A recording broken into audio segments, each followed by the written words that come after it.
खेल हो गईल, कवन खेल हो गईल। डबल ड्यूटी वाला खेली कैसे खेल, दादा रे माथा फेल हो गईल। लागे जाता में पीसा जाई बकेल, दादा रे माथा फेल हो गईल। आज हमारे राजा लड़ाला नजरिया, आके समझा तू दिल के भीतरिया।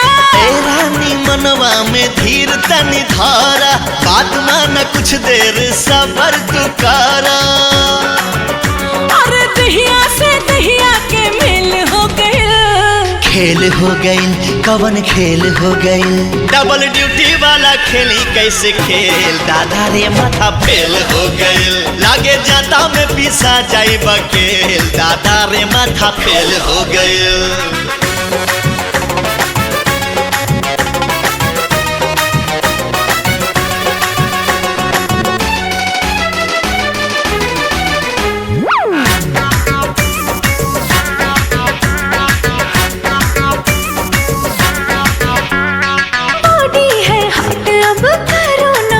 जी इंजन मोहब्बत का करो स्टार्ट जी। रात बाटे बाकी हो, बात बाटे बाकी, सजिया पे कुल्ही खुरफात बाटे बाकी। छनके लचड़ी खनक जाला कंगना, सुरहो सिंगार खोजे प्यार तो हर सजना। अरे भागला ऐसे जैसे जेल हो गए।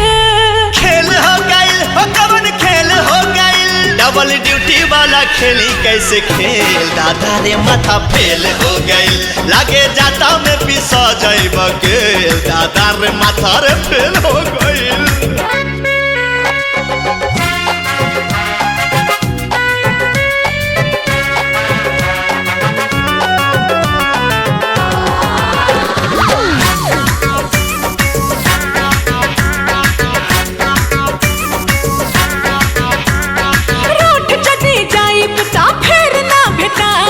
कितनो बोलई बाना कहिया में आईब।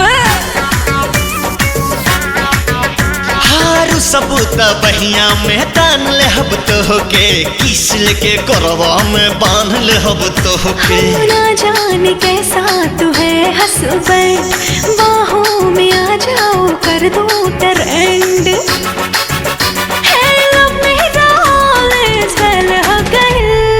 खेल हो गईल, कवन खेल हो गईल।